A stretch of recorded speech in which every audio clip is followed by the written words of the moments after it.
L'année 2018 a été déclarée par les chefs d'État africains comme étant l'année de lutte contre la corruption. Et la question de lutte contre la corruption est une question qui préoccupe tous nos États africains.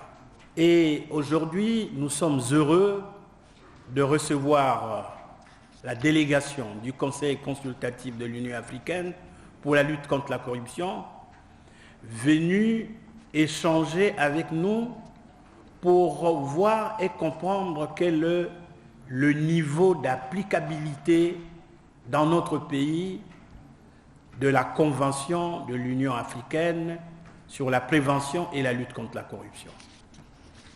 Ils sont donc venus échanger avec nous. C'est pourquoi, après qu'ils aient rencontré les acteurs publics, ce matin, le tour revient à la rencontre avec les privés, c'est-à-dire les ONG qui œuvrent dans la lutte contre la corruption. Monsieur le Président, nous vous souhaitons la bienvenue, ainsi que à votre délégation qui vous accompagne. Je vais plus sans tarder déclarer les discussions ouvertes entre la délégation et les ONG qui œuvrent dans la lutte contre la corruption.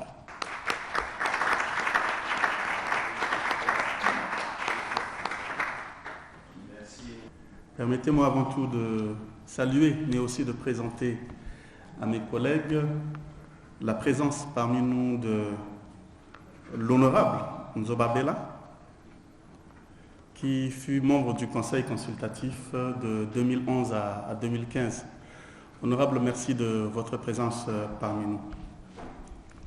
Comme l'a rappelé le président de la Commission, nous sommes aujourd'hui à Brazzaville afin d'interagir avec les différents acteurs, les différentes parties prenantes impliquées dans les questions de prévention et de lutte contre la corruption. Nous avons échangé avec différents acteurs, surtout du côté étatique. Nous avons échangé avec l'exécutif, nous avions échangé avec le judiciaire, nous avions échangé avec le législatif. Et comme le prévoit notre convention en son article 12, nous devons échanger avec la société civile et les médias.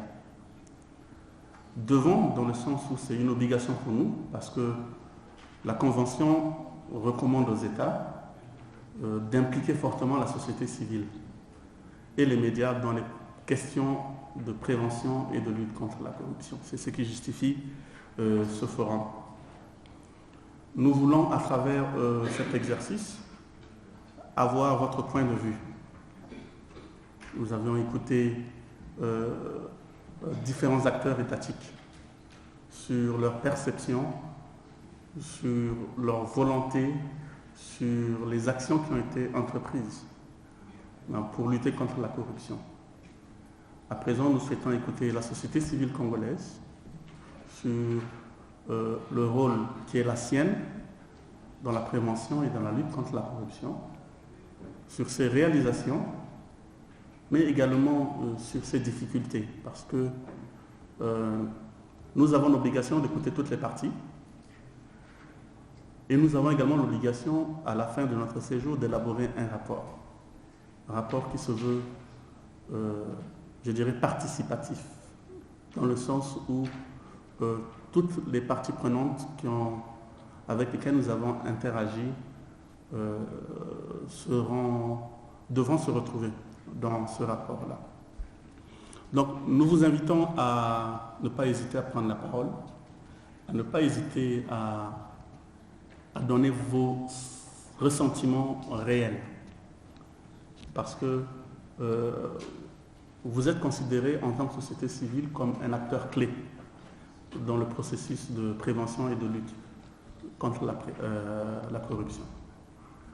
Nous allons à ce stade vous remercier déjà pour votre présence et espérer que ces moments d'interaction seront des moments d'interaction francs sans langue de bois, pour que les questions de lutte contre la corruption au Congo puissent aller de l'avant. Je vous remercie.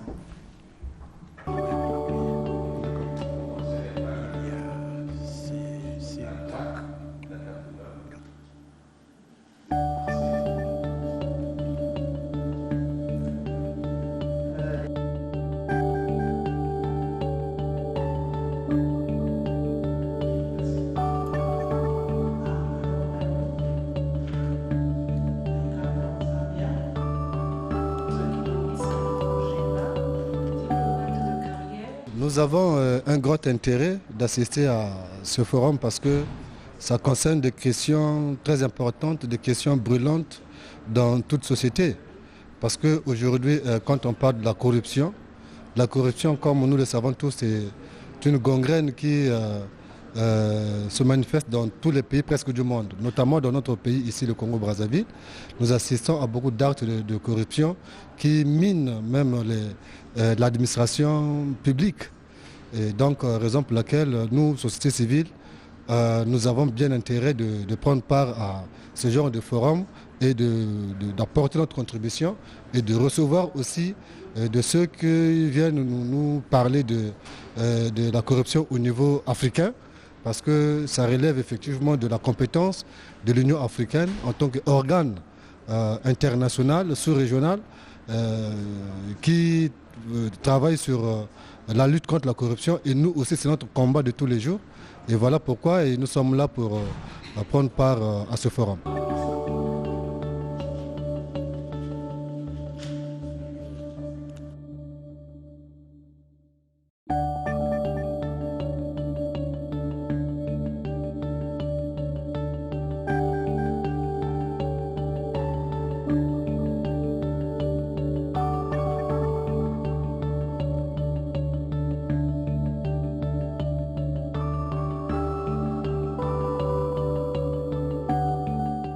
Nous avons encouragé le gouvernement congolais à pouvoir accélérer le processus parce que nous avons besoin d'un vis-à-vis dans tous les pays et lorsque nous effectuons des visites pays, nous encourageons les gouvernements qui ne l'ont pas encore fait à pouvoir mettre en place, à rendre opérationnel les autorités nationales de lutte contre la corruption. Ce message-là, on l'a également porté à l'attention des plus hautes autorités congolaises. Nous espérons que cela se fera puisque d'ici la fin de l'année, nous allons organiser notre dialogue annuel sur la lutte contre la corruption, qui est une plateforme de rencontres et d'échanges des autorités nationales de lutte contre la corruption. Nous espérons donc que le Congo sera présent au cours de cette rencontre-là. Cet après-midi, nous échangeons avec la société civile, parce que nous ne pouvons pas parler de lutte contre la corruption seulement avec l'État, avec les autorités étatiques. Nous devons également écouter la société civile. Quel est le point de vue de la société civile en matière de prévention et de lutte contre la corruption? Comment est-ce que la société civile comprend l'action de l'État? Mais aussi, quel est le rôle et la place qu'occupe la société civile dans la prévention et dans la lutte contre la corruption au Congo? Tout d'abord, la création de conseil. Deuxièmement, le mandat du conseil. Troisièmement, le rôle du conseil. Sa composition. Le progrès sur la Convention de l'Union africaine sur la prévention et la lutte contre la corruption.